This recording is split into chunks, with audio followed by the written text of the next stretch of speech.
Let's see if I can find a live screen here. There we go. Yeah, I think. Yep. Yep. Okay. So it, it ended again. Huh. Well, What about the main? we'll keep trying. There we are, and there we are. We're seeing double. Okay. Well, hopefully the rest of you will find your way over to where we are. Okay. And that seems to be okay. Huh. Very strange. Well, I think we were saying namaste, welcome to our weekly online satsang. It went off for just a minute and we're back, but you'll have to click on the new screen that's above the old one. And if you can hear me saying this, you already knew that. So, here we are. Satsang means community of truth. It's a spiritual community whenever two or more people who are on the path of awakening come together to share their journey. That's a satsang. And when we do that, our inner peace, our interior silence, our light is multiplied exponentially by joining together with others. So please, find a spiritual community, if you can, close to you, where you can actually meet with a few people and meditate together, pray together. If there isn't one in your area that you can relate to, start one. The Flowering Heart Blessing, as you may be aware, we're sharing throughout these webcasts, is a transference of divine grace, of enlightened awareness, and compassion, divine unconditional love. Its initial purpose is to awaken the divine presence in the heart of the receiver. Once that connection is made and activated, the divine begins to shine and radiate from the center of our being out through all the various layers of spirit, soul, body, relationships, and connections with the outer world, and flood it with transforming grace and light. So the Flowering Heart Blessing is truly about heart-centered awakening and the flowering of the heart in oneness with the divine. So once you receive this blessing, and you're being soaked with it right now, you are being or have already been initiated to share this blessing. The divine said it's grace, it's free, don't charge for it. Tell people when they've received it that you can immediately invite the divine to use you as an instrument of grace and let it flow through you.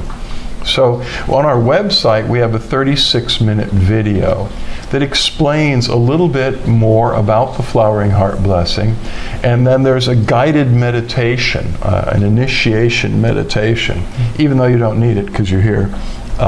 It's a great way to start a group, a blessing circle in your own home or your own facility. You can just turn on a computer and go to our website and click on the video. You can download it. Any way you'd like to do it, it's our gift to you. Actually, it's the divine's gift to all of us. Right. But it would be great for you to have a local spiritual community. But we do this every Monday night, and people join us from all over the world. People from different continents and countries, and Suzanne said she will be back. All right, so we just had a big thunderstorm break loose here, and that may be why we were offline just briefly, and now we're back, but we're going forward. So we open the beginning of these webcast satsangs to take questions, comments, insights about the spiritual journey, about your journey ideally, things that you may be experiences. There are all kinds of ups and downs along the way. And even though each of us has a unique journey that's slightly different than anyone else's, we share a lot of similar terrain and experiences. So if you ask questions about awakening, about divine union, about meditation. It will help everyone because the answers will relate to all of us. And when you ask a question, the divine is moved to give us inspiration and clarity. So please do that. And then we'll be holding some strong intentions for, it's called intention blessing. Actually, there's a Sanskrit name for it. But we'll be holding special intentions for divine grace to flow through the flowering heart blessing to situations that you may have brought with you that are weighing on your heart tonight. And it, although we're inviting the divine to flow the blessing out during this whole webcast. So join us, please, in sending, channeling, flowing the flowering heart blessing to all the participants with us this evening, and the many more that will join in the days ahead who come in at a different time because of their various schedules and where they live. More people actually view these in the time after we do them. And so we include them in our intentions during the blessings. Then we'll conclude with the open eye light meditation at the end. So please feel free to share your blessings. And your questions. So Jason says, working fine here. Any thoughts on working with the imaginal realm? Imaginal realm. What could you give us more insight into what do you mean by the imaginal realm? Do you mean the imagination of your own mind? A whole realm of mind is imagination. Imagination can be a very productive and creative aspect of the mind. It can also be incredibly deceptive. My Taoist master, who was the master in my youth. Okay, well, I haven't read the book. Henry Corbin's, I'm reading Alone with the Alone, which is a nice introduction. Okay, but I don't know what you're talking about. I haven't read that book. I could just have to guess. But when I was studying with the master of my youth, Grandmaster, Taoist Grandmaster Lu, very, very awakened, very wise being. We would ask him about using the imagination to visualize things and create things. And we would ask him to explain spiritual realities to us. And he said, we Taoists will not talk to you about things that you've not already experienced. Because, for instance, if I describe what it is to go beyond the mind and the body and merge with the void, you will create an image in your mind of what you think that is. As close as you can come up with. So the imagination will come up with an idea about that and create a counterfeit. The mind will create a counterfeit of awakening. That was a lot of the problem I saw in India, is they kept telling people in the places we were hanging out over the last 15 years, leading up to 5 years ago, and we stopped doing that so much. They would tell people, here's what the awakened state is like. It's like, thoughts are not mine. This body is not mine. There is the infinite silence and no thought. And there's this whole list of things. And people I knew really well began to imagine they were in those states and do a pretty good job articulating that they were awakened, only to discover they weren't so awakened. So there are two different words actually in Chinese that we Taoists use. One is Shen. Shen is spirit. It's pure awareness. Anything that is perceived by Shen is the real deal. The other word is Yi, usually transliterated in pinyin Y-I, Yi. Yi means imagination. And that's what Master Lu didn't want us to do, is use our imagination to create in the mind an alternative reality that wasn't authentic. He wanted us to directly experience with Shen, with spiritual awareness, these altered states, which I did prolifically. And then once I passed into the void, out of the mind, we could talk about that. It was years later before he would talk to me about the divine. And I wondered why. I found it objectionable that he didn't want to talk to me at all about the divine. He'd start like yelling at me if I say, talk to me about God. And then years later, I hadn't seen him for a few years, I walked in the room and he began immediately talking about God. Well, I'm scratching my head all confused. And he said, you see, Mike, all those years ago you asked me about God, but you not know God. We not talk about something you have not directly experienced. But you go deep, deep, deep inside in meditation. You come to a place in the center of your being that is pure light, pure love. He said, that God, you know that now. We can talk about it. So I really came to appreciate that way of teaching because we Westerners, in India, anybody outside of India is a Westerner, but especially we Westerners in the more mental cultures tend to be hindered by our minds on the spiritual path. We've just got to understand everything, and we want to read books about, tons of books, and hear people talk about stuff that we have not directly experienced in our own inner life and in our meditations, in our mystical devotions and prayers. Yes, Jung had a lot to say about the use of the imagination. So I think I've said what I wanted to say about it. You can, when you are in a clear enough state in spirit, you can use imagination to picture a desired result or a desired place. But it's really, really important that all of that is connected to pure spirit and not just mind. Because a lot of what awakening is about in the early stages is to get out of the mind, not to get more knowledge of esoteric or metaphysical subjects and processes. That stuff can be great after you're awakened and you're free from the mind. It's not going to trap you. But it can be a maze that can hold you for lifetimes, in my opinion, in my experience, and especially we Westerners. So a way of teaching that gets us out of the mind into the direct perception of spiritual transcendent reality is the way to go.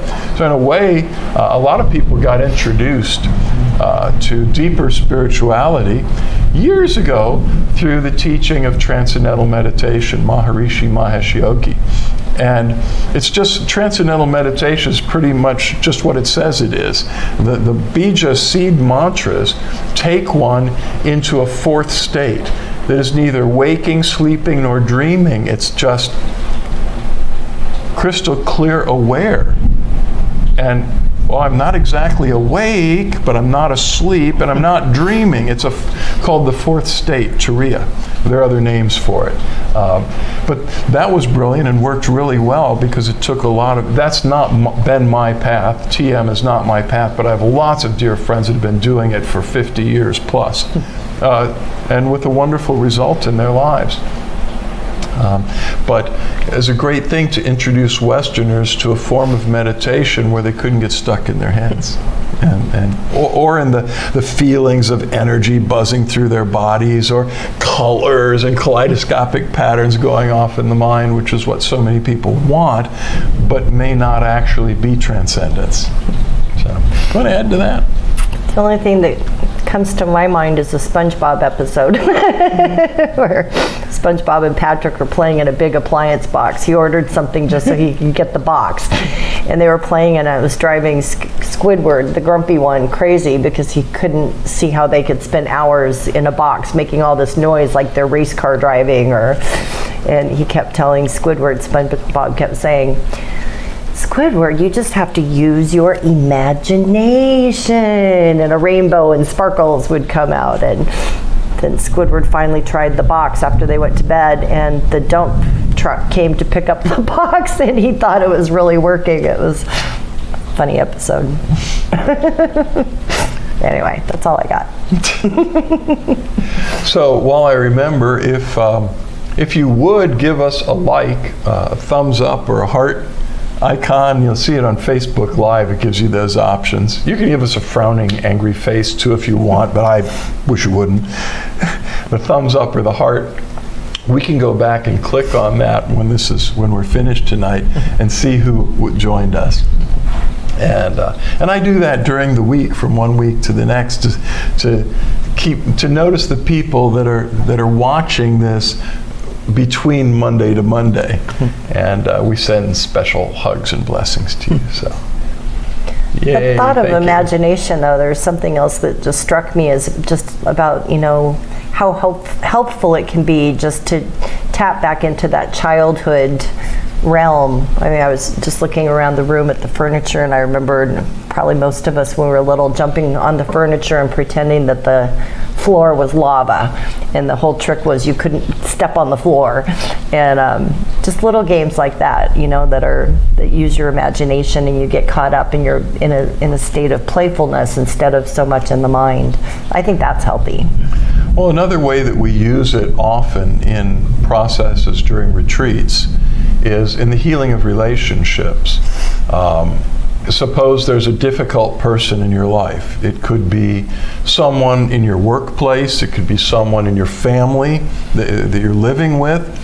It could be one of your parents who actually passed away years ago, but you're still carrying the pain and the emotional charges. We will often take people through a process of closing your eyes and imagine that person right before you in the greatest detail possible, which is challenging, like trying to remember every nuance of one of your parents' faces if you haven't seen them for years. But remember whatever you can about them, the way they smell, the way it feels, being in their presence, the details of the sparkle in their eyes. But most importantly, is how did they make you feel? And maybe they didn't make you feel anyway, but how did their interaction with you trigger certain programming and emotional charges that came up in you? And we take people through a time of imagining they're with that person and feeling all of that, and then have this imaginal conversation where you tell them, when I was 5 years old, you yelled at me and you were angry. You terrorized me when I was a kid, and I was too young then to speak up to you and say, stop, that's wrong. But now I want you to know how I feel, and I want. Why did you do that? And then take time to imagine that this other person is answering you and entering into this imaginary conversation. It actually can bring profound healing in the inner world, in your inner world. And when the outer world's a reflection of the inner world, that's one of the things that Jung was really big on. And Jung did a lot of that inner work. The field of depth psychology touches into that. But when that relationship is healed within, you've expressed yourself, they've expressed themselves, you forgive each other and embrace each other and merge. And there are some deep techniques. There's one we use that came from, I'm pretty sure, Tibetan Mahayana Buddhism. We call the compassionate exchange, which we're not going to get into right now. But we'd love to do it with you. It's very powerful. When that healing has taken place inside, it will begin to manifest in your outer life. You'll notice that our lives have these patterns where people come along and trigger us in similar ways over and over and over again. So maybe you're a person that has had difficulty having a stable romantic relationship. And so you end one and get in another, and a similar pattern emerges.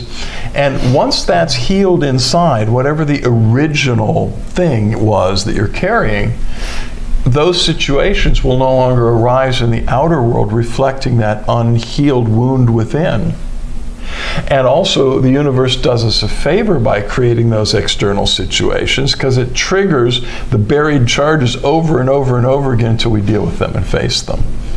So imagination can be very, very useful in the hands of the spirit when it's a tool of the spirit. It's pretty amazing. Whenever we did that process too, it was usually a 2-day weekend course, and we would do it on Saturday.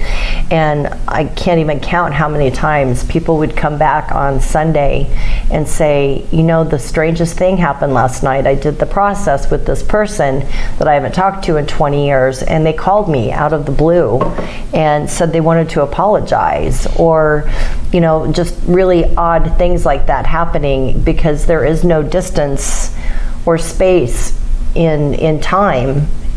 There's no time, space, or distance in the spirit. So when you're doing processes like that, it actually energetically reaches out to that person's energetic field, and there is an actual exchange that's happening, whether we're conscious of it or not. Well, what if your parents passed away 20 years ago?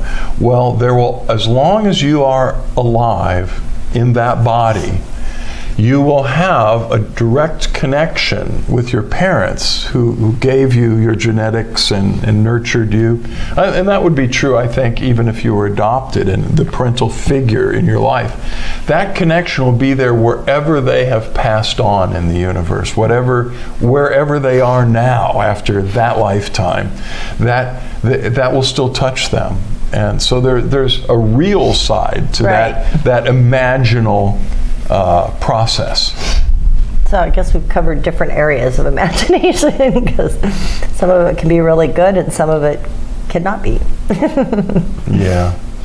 Just I found, and that's where I started, that people that are imagining that they're enlightened, can really get in the way, you know, because we have to have a certain humility, openness, and emptiness, and willingness to embrace our need for transformation and for more light, for that to come. Right. So if we sit here and go, I'm just the most enlightened thing since Siddhartha Gautama Buddha, that kind of pride can get in the way of further deepening of our awakening. Awakening is not a destination. And that's part of the problem too. When people have an initial awakening, it's like a badge, you know, I'm an awakened being. But there's so many levels of awakening. It's an ongoing, on some levels, it's an infinite process, because we are eternal spirit beings and we are expanding.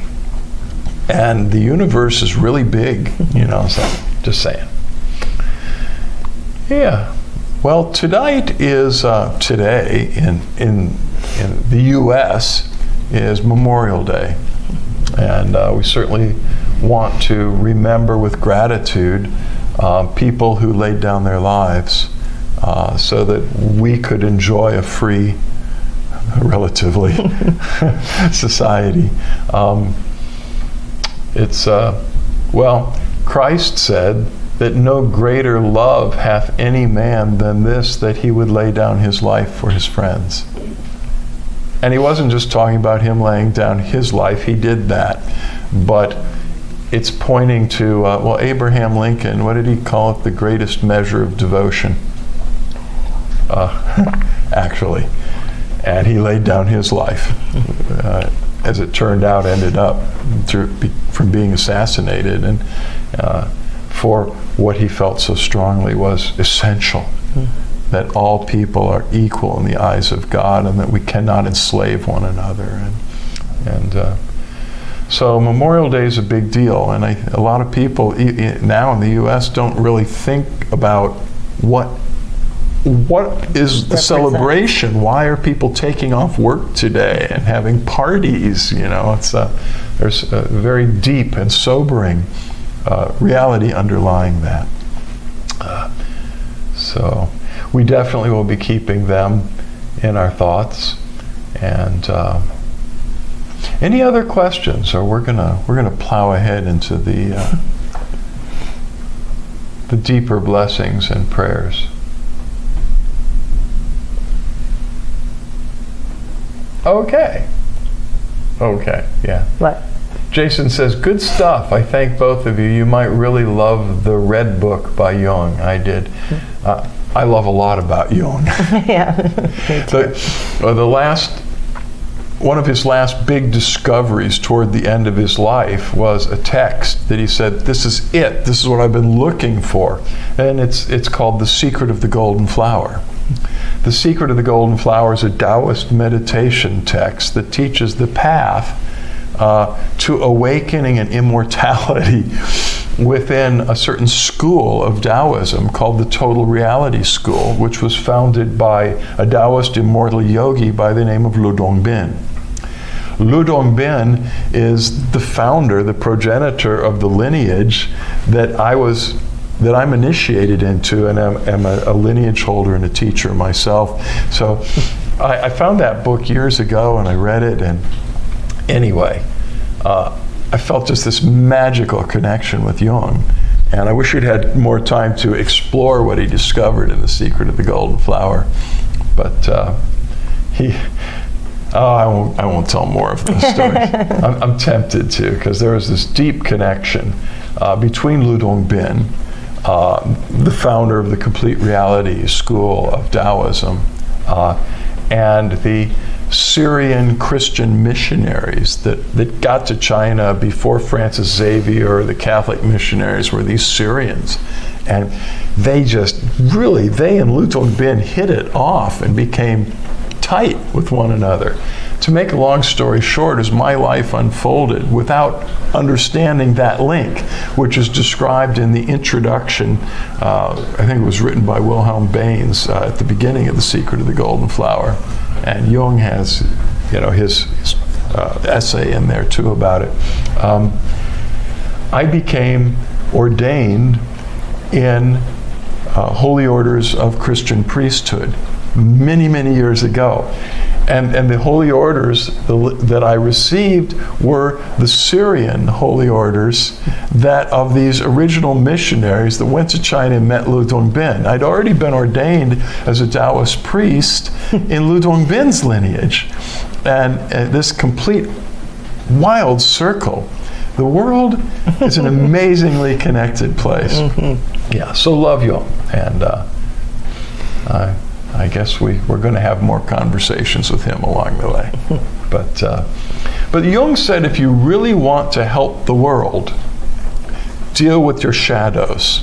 Do the shadow work. And it's not easy to do, because at that point, we're no longer pointing the finger out there and assigning blame.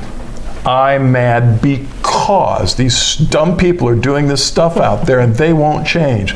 I'm upset because this political or religious leader, and we tend to scapegoat people and project our own shadow material on them until we turn the finger around and go, you're the problem. And we begin to look inside, and we discover all of this subconscious material that we have repressed because I'm a spiritual person. I'm not angry. That horrible politician is angry. I'm not angry.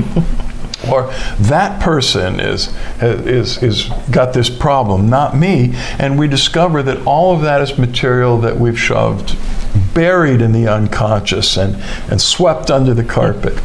And Jung said, when a person really begins to turn within and do the shadow work, they're making the greatest possible contribution to helping the world, and it's the beginning of a very difficult work. And I think spiritual community and connection with others that are involved in the awakening process is so essential at that point. Well, all right. I told you a little bit. Jason said, tell us. I've said I wasn't going to. I told you a little more. But I got lots of stories. You'll have to come visit us. We'll build a campfire. And we can just spend the night in storytelling. And we learn so much from stories, you know. And they do feed the imagination with possibilities of other realities, alternative realities that we may never have considered. But when you sit down like with a Tibetan master and they start talking about the states that they visit in meditation, you go, huh, that's really interesting.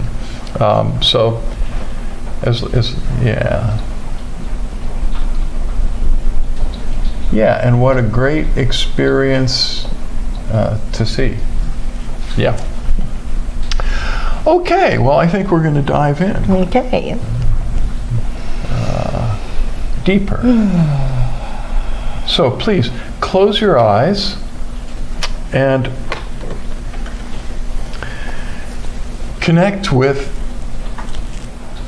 your heart. And I mean your spiritual heart. I don't mean the physical heart. I don't even mean the heart chakra. I'm talking about the heart of your being, the center of your being. And invoke the presence. Welcome the presence who dwells within you. This presence, this divine presence within you is infinitely powerful, infinitely wise, infinitely loving. The presence accepts you unconditionally.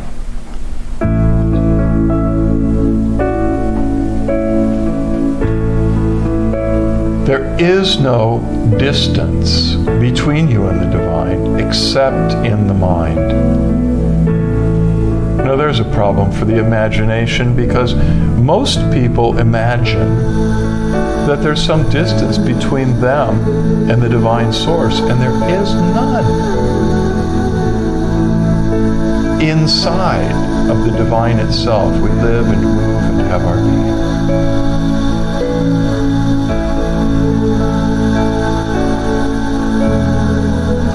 This presence knows everything about you, including what you most need tonight. You can feel free to ask for help, but the presence already knows. Now, just receive and drink in the blessing being poured out to you.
Just receive. Drink in the grace. The presence is pouring out to you freedom, liberation, healing for your body, your mind, and your spirit. The presence is pouring out the light that brings awakening and transformation. Just receive and drink it in.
Imagine that we're sitting in a circle, a blessing circle together, keeping your eyes closed.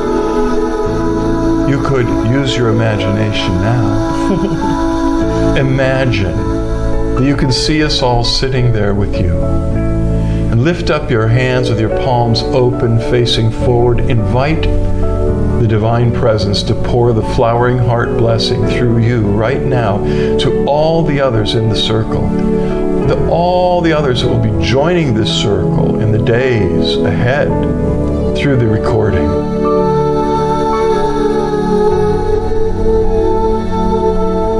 And experience the grace, the light flowing through you to all of them as it's now flowing through them to you as well.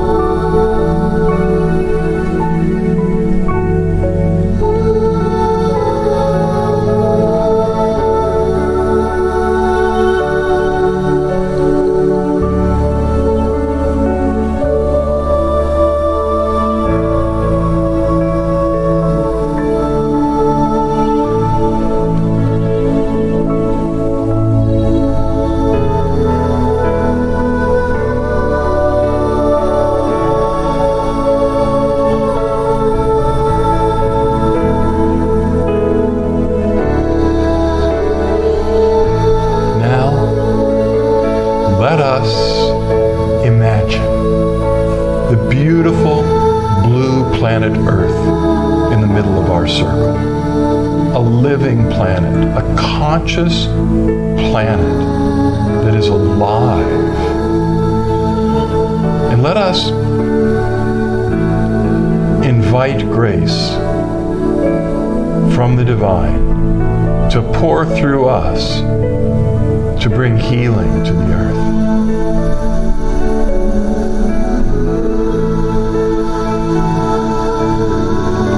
Healing of the environment, of the land and the seas and all of the living creatures and the living beings that inhabit this planet.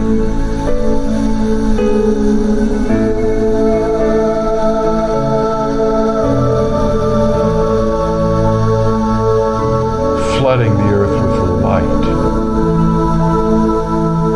and peace, extinguishing the fires of war wherever they may be.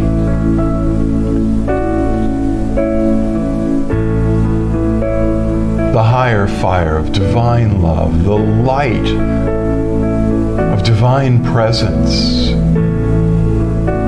and awareness, snuffing out the flames of war and violence throughout the world, replacing it with peace and love.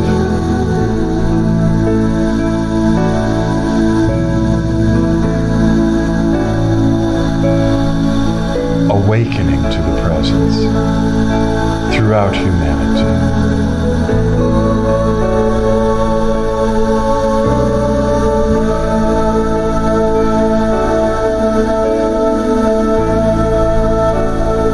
Let us take a few moments to offer gratitude to all of the people who have laid down their lives throughout time for their friends, that there might be peace and freedom on earth.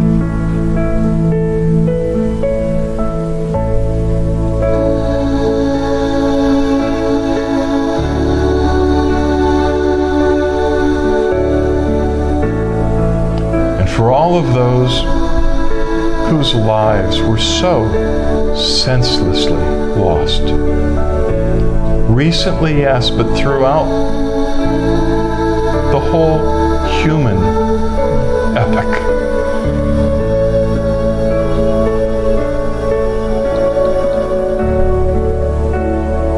The Divine knows exactly where each of them are, what needs to be healed and set free within them. We take a strong intention for all those whose lives have been lost through senseless violence and conflict and war.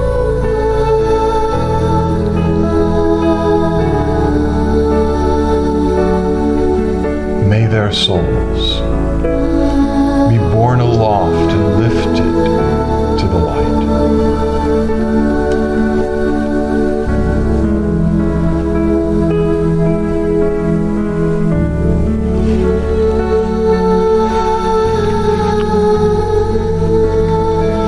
Om Shanti, Shanti, Shanti.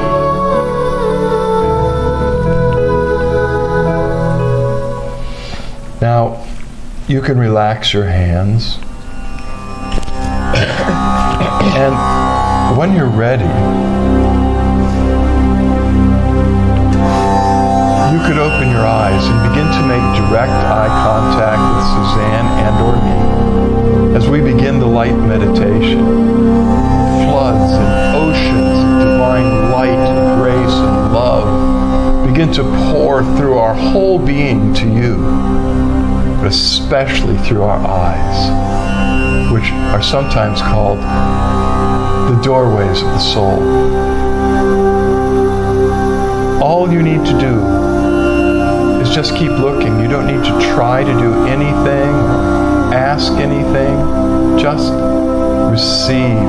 The light flows through our eyes, into your heart, causing the light that is in you to be multiplied, and the fires of divine love to be fanned higher and higher within you. Just receive and let it be.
close your eyes now. Meditate with us for a few more moments as the grace settles within you.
Keep meditating as long as you want.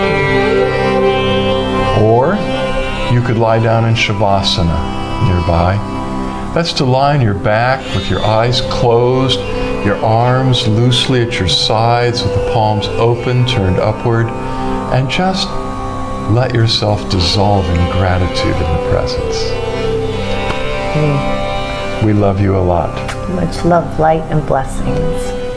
Until the next time our paths cross, know that the divine in us acknowledges and beholds the divine in you, and we bow to you. Namaste.